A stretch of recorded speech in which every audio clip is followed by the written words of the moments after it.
All right. So, welcome to our all new episode on growing up is tough. And we have Coach Alec Wells with us today, and he's from England. And Coach Alec is a multifaceted professional with roles as an author, speaker, educator, mentor, deeply rooted in the principles of modern applied psychology. And he offers services of coaching through Desired State. That's the name of the coaching service, and he helps people in transforming their lives by helping them to achieve freedom from the past and future anxiety. If I had to go on, I would have written an essay on Coach Alec Wells, but I will ask him this important question. Tell us, Coach Alec, who are you? That's an excellent question.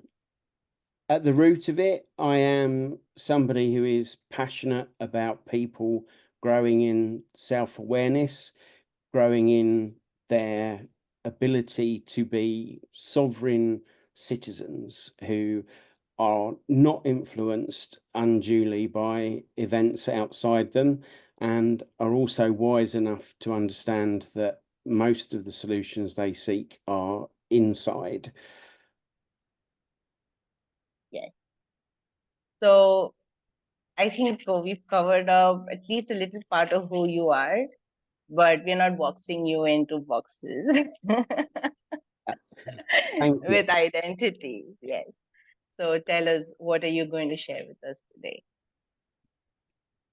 When I originally envisaged Desired State, the tagline was self-awareness precedes inner strength and personal resilience, which it still does. That's a lot of the work that I do, and it's what people come to me for.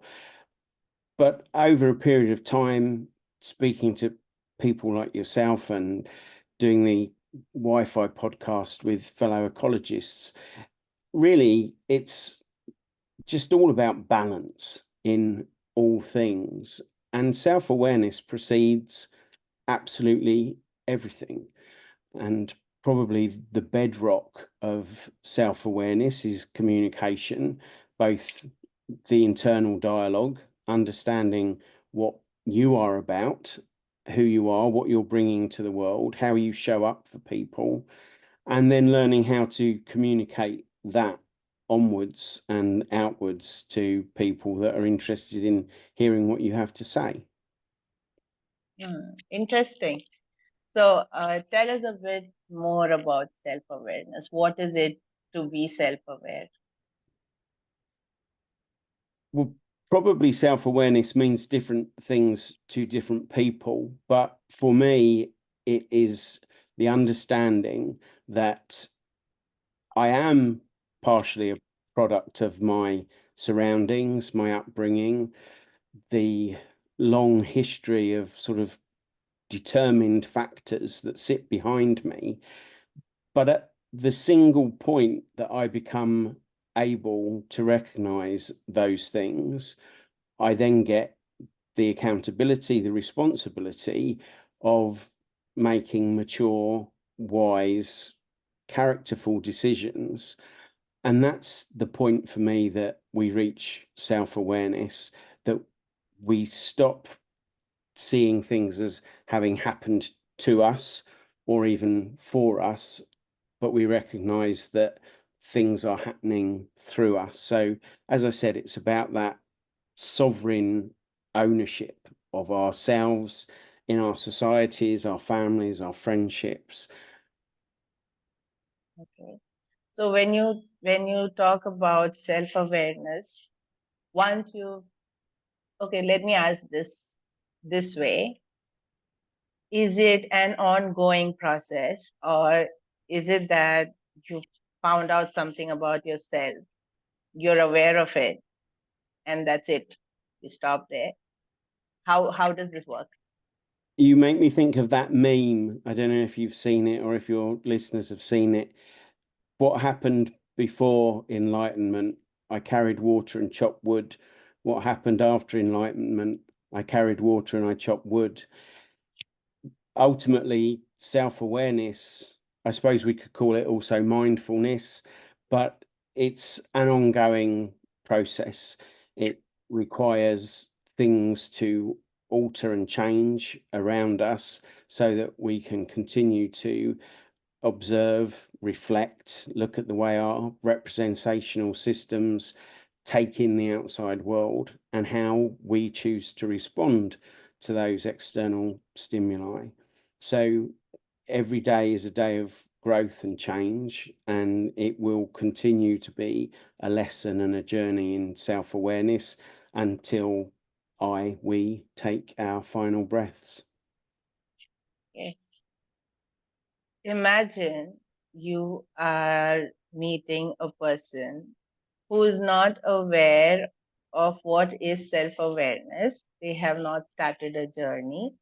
Imagine talking not to a grown-up, maybe a growing child, maybe. Children are very observant as such, okay? But and then they do make meaning out of what they see, right?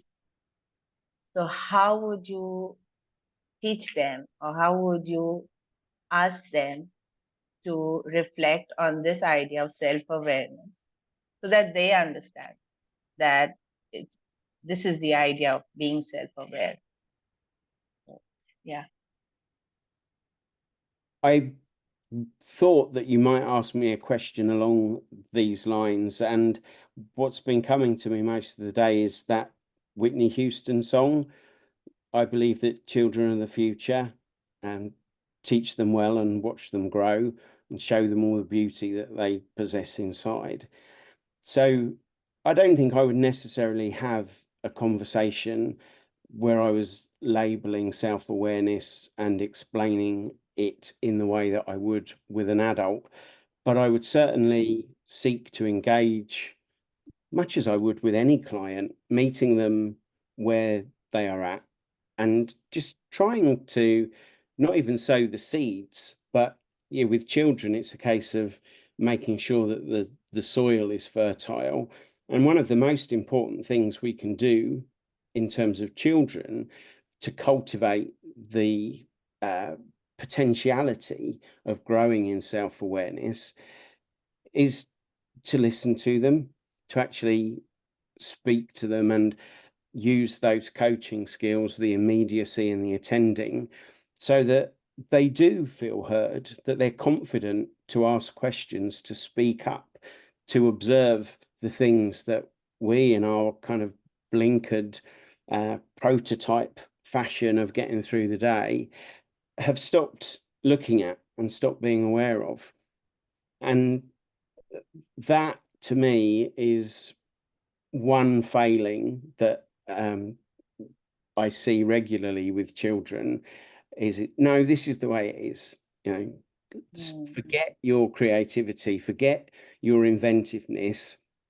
This is the way life is, and the sooner you get to know that, the sooner you'll grow up, mature, whatever. Well, there was a psychologist by the name of Ford. I believe he was a psychologist. He might have been a consultant in another field, but he experimented with genius, and the measure that they had for genius was creativity, individual creativity. And they did a longitudinal study of a group of children, and they started off, I forget the exact figures, it was something like 95, somewhere like 94 to 96% of them would have measured genius on their scale. This decreased proportionately year on year as they went through school until the point that they were entering higher education, and something like only 4% of them would still have measured as genius. So the Western educational system had beaten something like 92% of the measure of genius out of these children in shaping them for the world. And the world is changing. It's changing faster than we've ever seen it change. And the one thing that would really help children for the future is to allow them to retain their genius, their creativity, and their individual flair. And yet, certainly in the West, we have this educational system that is purely a funnel and a channel to make our children consumables for the future, to put them into work, and probably still thinking about jobs that no longer even exist. And with the growth of AI and the frankly horrifying figures that are coming out about the number of job roles, people skill type of things that are going to be lost to AI. And this isn't a rant against AI, but we're looking at making children fit for roles that are no longer going to be there. And in creating these people that are fit for these roles, they lose the human touch, that ingenuity of spirit that AI, certainly at the moment, can't replicate. And we're doing this willfully and deliberately, generation after generation. It speaks very poorly for our foresight and also our compassion for our children.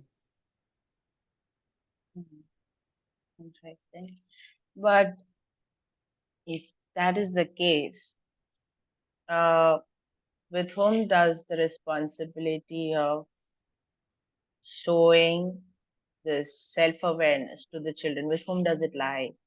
Who is responsible to make these kids aware of being self-aware, if that's a clear question that I can ask you? I think it was Joyce that said, give me a child until they're 7 and I will show you the adult. There were some other factors that went into that. But like you said at the outset, children are sponges. They absorb everything. So what I've tried to do with my son is model what awareness and characterful, mature behavior is. And then as he has aged and gone through, or is still going through the school system, is to encourage him not to worry too much about the syllabus, but to actually learn about how he learns. And that's so much more important, because the things that will inspire him and the things that he will be passionate about, I would much rather that he learns very quickly how to pick up on those things and make the most of the opportunities he has by being a prepared learner, than to have him slavishly memorizing facts and figures about kings and queens and geography and stuff that, yes, might be helpful to him, but I don't know where. I do know that the things he's passionate about, if he knows how to learn those things, how to retain that information and recall it, whether it be creative, he's quite a good budding chef. He's also got practical hobbies. He does karate and archery and things like that. So there's a real mixture of skills there, and none of them are really taught in a school environment. I agree to that. And for that, you have to be a very self-aware parent in order to allow your child to do what it is that makes them more creative. And like you said, makes them a genius. And by genius, I don't mean all study genius, or someone who just scores high in the exams or whatever tests that they come across in life. By genius, I mean being creative. And being creative has another definition altogether. It's not just being artistic or things like that. People associate being creative as being someone who paints, who draws, who sings, who dances. But I think there is a new definition to being creative as well. And what I'm listening is that by role modeling, uh, a parent can help a child to be self-aware. Okay.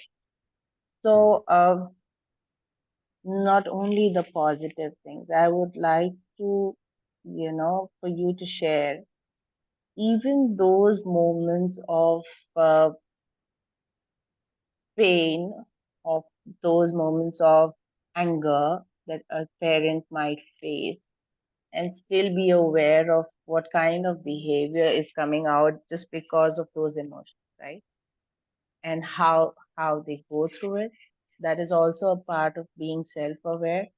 At the same time, when a child is having a tantrum or is expressing anger in some kind of a behavior, Mm. either throwing things around, breaking stuff, and all those kind of things. It's about making them self-aware that these are also part of your characteristics, which you can change, no doubt. But for that, isn't it necessary for them to feel that it's wrong in the first place, to express some kind of emotion in another way? Uh, Say you're frustrated or you're sad, but it's coming out as anger, Mm. right? You're only seeing the outcome, but you're not seeing the process that has taken place behind. So how would you, you know, uh, how would you bring that to light with a child? Because they don't understand complex stuff. You Mm. bring it to them easy, they'll get you. Yeah. That yeah. So just before I answer that, and I am remembering the question, you mentioned modern interpretations of creativity. And when you look at the state of the world, it's only with what we could call outside the box thinking, creative thinking, that we're really going to tackle some of these problems. You know, Einstein famously said that you can't solve a problem from the same energy or the same position with which it was created. So reducing that level of creative genius will only allow us to continue thinking in the same vein that we currently are as the so-called mature adults. So returning to your question in this part about modeling less productive emotions, let's call them, I was not always good at this. You know a little bit of my backstory. I was diagnosed with complex PTSD. I had a massive spinal injury, and all of these things came at roughly the same time. And I was not on the journey of self-development and personal growth that I now am. And it's part of the reason that I can work with people in those sorts of circumstances, because I've been through it. I've seen what the Western medical model offered, and I've learned different and what I would say better coping strategies. So I'm quite happy with my son, but this would go for anybody, to have these intense and powerful feelings, because they're still drivers. You know, they still create momentum away from something as long as they're channeled correctly. And anger is an enormous energy, but so is love.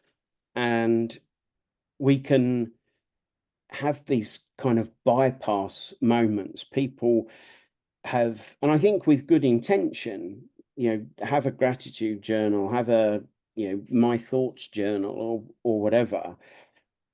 But actually, sometimes we bypass the emotion, and it is truly okay to be angry about something, or disappointed or sad or whatever.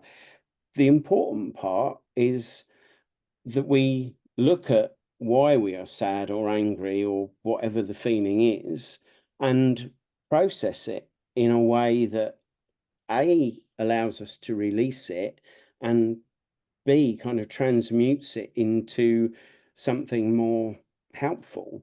You know, if I'm angry or frustrated at something in my society, I can stand and moan about it to the neighbours or anybody else that I can pin down for a few minutes, probably make their day a bit more miserable, and then go out with nothing having altered at all. If I'm modeling that for others, all I'm modeling is bitching and moaning about stuff. If I were to look at the thing that has frustrated me and get to the actual root of the problem, which, as you've just identified, often is not the thing that is being produced is the anger or the other emotion. When I can work out what the system or process is that's not working, then I can put something into place that will either help me or others, or acknowledges that that thing can't change and allows me to change either my beliefs or my behaviors around it. If it's something that is completely intolerable to me, then I have to put a boundary in place and say, no, I'm not going to be involved with that anymore. And these are the sorts of decisions of maturity and character that I'm speaking of when I say I want to model this for my son, but I also want to help people come to as part of this self-awareness, sovereign authority process. Could you give a tiny example, if you have, on this, just to make it a little more clear for our listeners? Probably anger. You know, one of the signs and symptoms of PTSD or complex PTSD is a kind of rage, and that often, as you know, with any anger people experience, can come out aimed at something other than the cause. So, you know, 30 something odd years of being in the emergency services had left me with all manner of frustrations about the system, about things that I'd gone to, dealt with, and none of it had been processed particularly well. And it would boil up sometimes at inappropriate moments and at an incorrect kind of target. And yeah, my son definitely saw that. There's no question. You know, sometimes he was even the incorrect target. I would get ridiculously cross with him about small things. And some of the work we've done is together is him helping me to see where I went wrong, what I modeled for him. He is actually a fantastic teacher for me, and I think most children are good teachers for their parents if the parent is wise enough to accept it and not put on the I'm the parent, you do as you're told kind of hat. So even now, I will occasionally, very rarely these days, but I will get frustrated about something and he will just laugh. We had an incident in the car recently, kind of a bit of road rage, and he was chuckling away. And I said, what's rattled your chain? And he said, I just think it's funny that somebody who has the conversations you do and has taught me so much about these things doesn't see when you're doing what you just did. You know, judging people on their standard of driving, what it means about that person. And he's got such a way of bringing this stuff to my attention. And he's also wise enough to know that there are times to do it. Possibly not when I'm in the midst of a rant, but later on, you know, he'll come and give me a hug and he'll say, you know, I'm glad that you got rid of that emotion? Do you think you could have done it differently, or could you have seen it from somebody else's perspective? This is a 12-year-old. Wow. And he, I've asked him about his wisdom, and he says, well, I do get it from you because I listen to the conversations you have, and not with clients, I hasten to add. But he's wise enough to be acknowledging the good parts of what I'm modeling, and to see where I'm not living up to my own standards.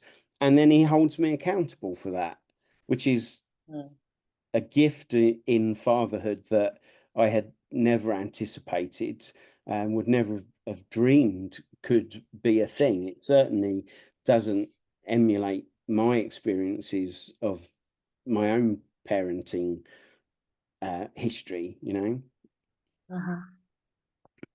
That's wonderful. I remember my daughter does the same to me, many times that I show her a way that she can resolve an issue that she thinks she has. And then when I'm faced with a similar situation and I'm sharing it with her, and she'll be like, "You told me to do this." These kind of situations, then why can't you do it? So yes, I agree with you. Children, they point it out. And instead of being that parent, like you said, that I'm the parent and you are the child, you have to listen to me, that kind of a thing. But it's good to be open to kids when they have something to tell about you, because they reflect, they give you back without changing anything. Yes, yeah. Bluntly. Yeah, I mean, we have a phrase over here, from the mouths of babes, because they speak so directly about what they've witnessed. Many a Hmm. person has had a bad habit or a weight problem or something brought to their attention by a small person. And a few weeks back, I was really allowing myself to get stressed by a decision that I needed to make. And he must have been watching me, and I was scrolling up and down through these messages that I'd exchanged with this person. And he kind of tutted. He's like, "Dad, what are you doing?" And I said, "Well, they want me to do this. I didn't agree to do it, but they've kind of made me feel guilty and that I should do this," and explain the situation. And he just held his hand out. "Give me your phone." So I was sort of reluctantly giving it, thinking, I don't know where this is going. And he scrolls through the messages and he just says, "Dad, they are trying to guilt tripping you into doing something that you clearly haven't agreed to do. You never said you would do. And frankly, you need to set a boundary and just say no." And then he handed me my phone back. And I was just sort of like, mouth open, chin on chest, sort of like, ah. And you know what? I took his advice and I just said no, didn't give any explanation. No, this is not going to happen. And we're not going to continue this conversation because of the way that you have sort of conducted yourself here. And that was it. I heard nothing more about it. I'd lost the better part of a day worrying about this situation. And Yeah. and I think to myself, I can do this with clients very quickly, very easily. And sometimes even the best coaches need coaches, don't they? And Yes. he is uh, he is sometimes my coach, my mentor, my muse. I I just am really wishing that all of your listeners have as much of this sort of experience with their own children, or maybe friends' children, because if you're open to it, they offer us so much. Hmm. Interesting. So the self-awareness journey of yours has strengthened your relation with your son. I would say that because the way that you've been speaking about it, right? Usually, we as parents are scared, because we are always at this position of authority with our kids. And we want them to look up to us because we know best. We know what's best for them. We know what's best in life because we've seen more of it than they have, right? But self awareness changes the equation because you have to, uh, I don't know what you call it, but you have to maybe kill the ego, humble down a lot. And so the parent is scared now. Does that change my equation with my child? Because I am no longer in the position of authority, right? Because that's how they see. Though the child may not see it like that, right? For them, they're still the parent. But once you've started your self-awareness journey and things have changed with, right? You, so how was the transition? Like, were you scared about this changing relationship with your son, or was it let it happen and we'll see what happens kind of a thing? What was it? It wasn't consciously considered in those terms. I was going through these changes, and yes, there was ego death for sure. And I was sharing that with him. I hid nothing from him. I was in quite a state in terms of my mental health. And I was honest about it because it wasn't doing me any favors. If I had an upswell of emotion, trying to bottle that up and hide it wasn't working. And his mum was very much involved in this.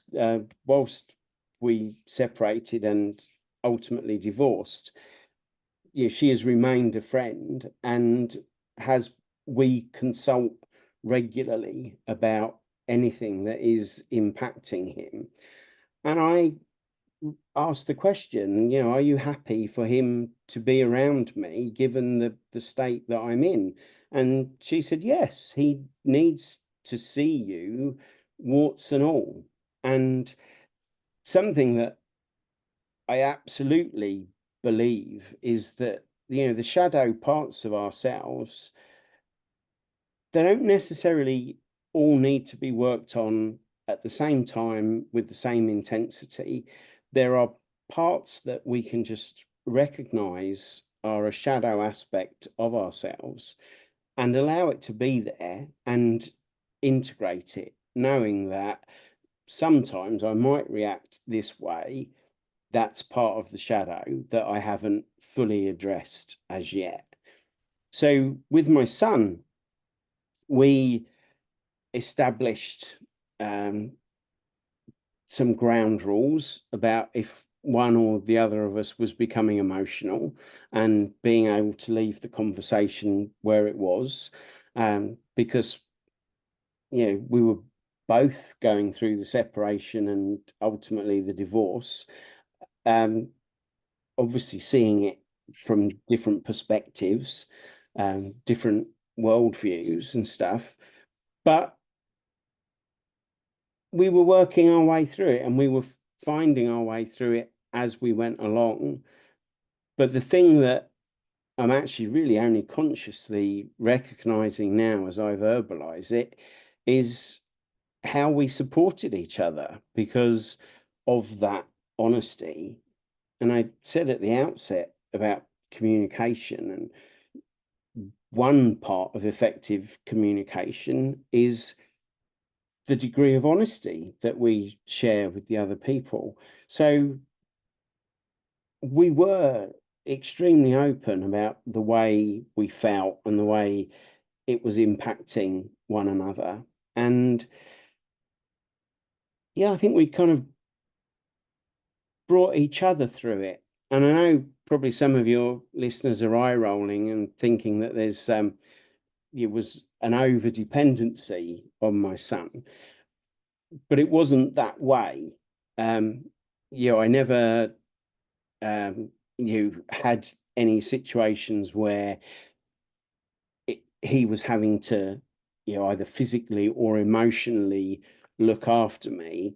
What we had were very frank, open conversations about the impact emotions were having on us and how we would deal with that. And then we just had this get out clause, which was, shall we leave this here? Because I think one of us or both of us might get upset.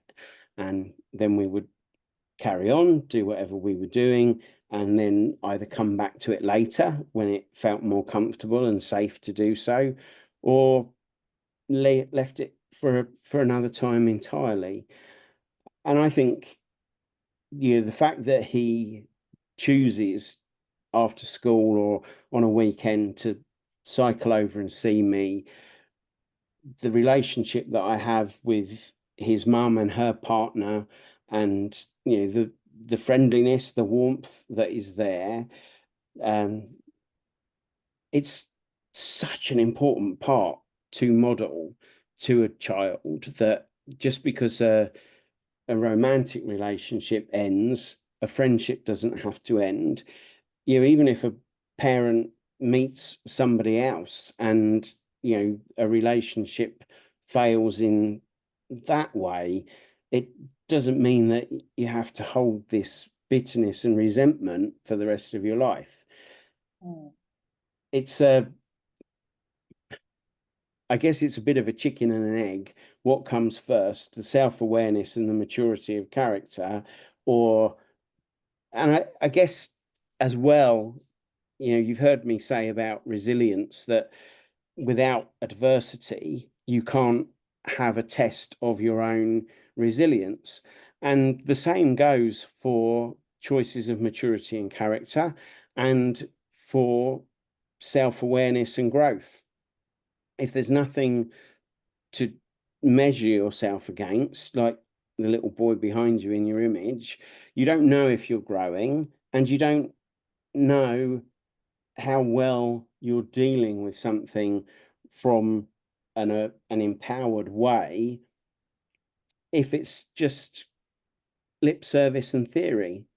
So we have to be in the world, living our lives, in order to test the growth that we have allegedly made. Wow. I mean, that's really wonderful that you're sharing so much about yourself with us. And thank you so much for doing that. Now, since you've spoken about this, let me ask you this one question as well. How would you measure your progress in self-awareness? Is there a standard? That's the first one. And how would you measure it? Like, how did you progress in your self-awareness journey? There is a standard, and I think it probably is somewhere interconnected with Maslow's self-actualized person. It seems like a good measure of what self-awareness and growth would look like. In terms of opportunities to measure, I think relationships I have, your working relationships, how I get on alongside people, especially if they're people that aren't immediately my people. Sometimes you meet people and you just connect straight away, and that's easy.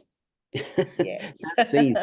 It's the times that you connect with people and your circumstances mean that you have to be alongside that person for some period of time for whatever reason, and you don't quite understand them. They're not that easy click kind of person.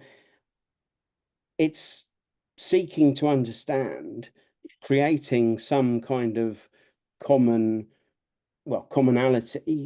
so that you can achieve the task or the aim that you have in common, and seeing how you would have done 5 years ago, 3 years ago, 1 year ago, and then maybe thinking to yourself, can I make this better in a month or 2 months' time?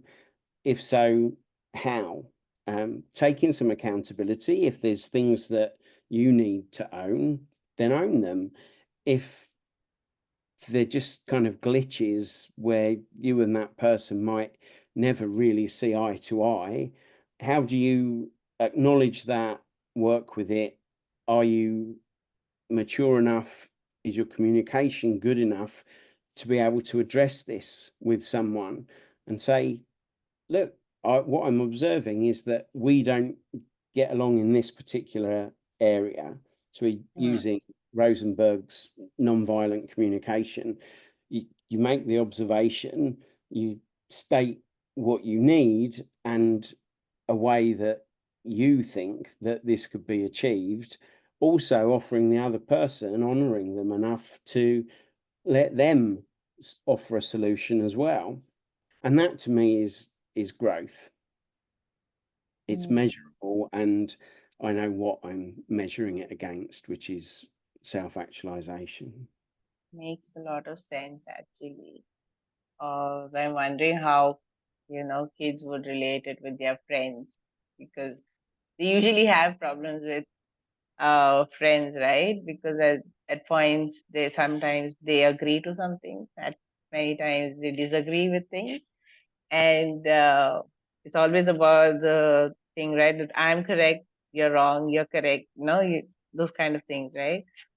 And yeah, so trying to bring this self-awareness within them so that they can have a healthy discussion instead of just trying to see who's right and who's wrong.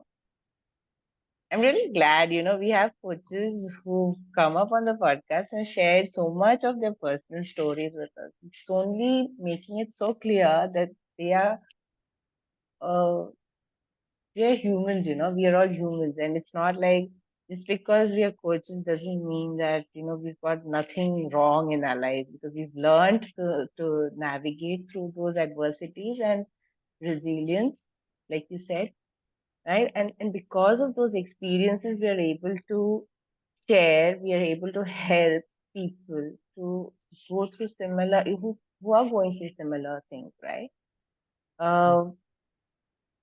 Really wonderful. I just love the way you just put up everything. You've shared everything with us so much, actually.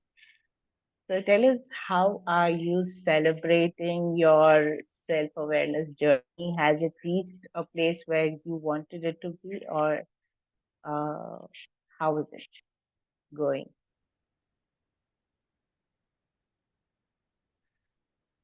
I guess I celebrate by enjoying the fruits of the outcome. When I look back, Kane has a quote, Kane Ramsey, for those not familiar. The quality and caliber of our lives depends on the quality and caliber of our friendships. And during this self-development, personal growth journey, the quality and caliber of my friendships has changed exponentially, which also means that the quality and caliber of my life has changed exponentially. And it makes things like gratitude very simple. I like to say thank you, a heartfelt thank you, 3 times before my feet hit the floor in the morning. And I can remember a time, maybe 3-4 years ago, where you could sit me at a table with a pen and a piece of paper, and it would take me 3/4 of an hour to come up with, say, 5 things that I was truly grateful for. And as my journey has progressed, I don't I don't have to sit at a table with a pen and work it out anymore, but there's just things every day, and probably in every minute of every day, that I can mentally give a little tick. I'm really grateful for that.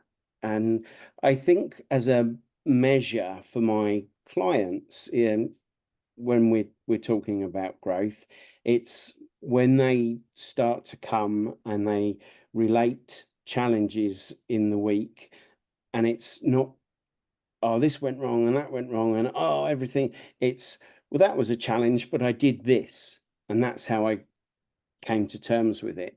And that then indicates to me that they are also taking the steps onto this path, which, as we know, is kind of never ending. So celebration is easy. I've forgotten the second part of your question. I was asking if have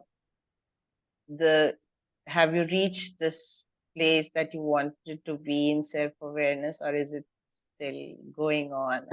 No, it's ongoing. I think it's like somebody says, oh, am I a narcissist? By the virtue of the fact that they're even prepared to consider that, sort of tells you that they're probably not a narcissist. No guarantees there, folks. But I think if I sit and ask myself, am I self-actualized? By virtue of asking the question, it has to be no, because I think that's something that probably ebbs and flows a little bit.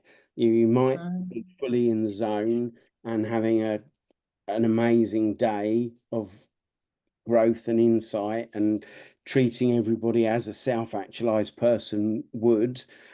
And then you're going to come up against something that makes you go through whatever process you use. And once again, then you are just a student learning how to get through that. You might come out the other side of it an awful lot quicker than you used to, and you can celebrate the fact that that happened. But I suspect, a little bit like enlightenment, it can be a fleeting thing. The real magic would be in making those moments last longer, be easier to attain, harder to be knocked out of that zone where you feel entirely in flow and everything's working. But as with the adversity and resilience, how would life be if you just, I don't know, if you could stay in that fully enlightened state without having to transcend completely? I think it's a bit like a rocker switch. Sometimes you're in the zone and sometimes you're not. The important thing is you're trying to get back into it, because you see the benefits not only for you but for people around you. I agree.